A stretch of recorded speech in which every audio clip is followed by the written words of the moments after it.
So without wasting time, let's directly get to the point that how you can follow all of your Instagram followings on Threads too.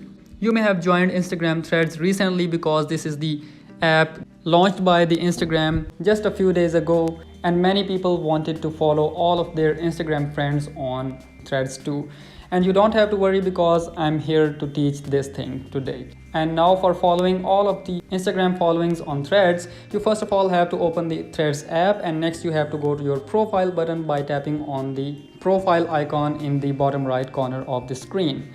Next thing, if I tap on my followers list here, I will see all of the people who are following me on Threads. And if I tap on the following button here, I will see the list of people I am already following on Threads. Now if I want to follow all of my Instagram friends or followings on Threads too, I have to tap this see all button. And if I tap on see all, here I will see the list of all the people I am following on Instagram.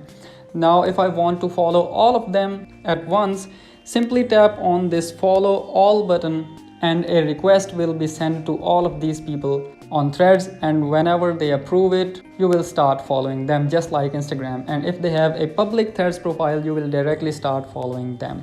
For example, if I tap on this follow button here, and you'll automatically follow this person when he joins the Threads. Means some people may have not joined Threads yet, so as soon as they join the Instagram Threads, I will automatically start following them. So that's how you do it. You can also cancel the following request to some people if I tap on this cancel button here. Now if you want to see that how you can find the follow requests on Threads, here's a quick video tutorial in the end screen. Go watch out that video. I'll be waiting for you in that video there. Thank you so much.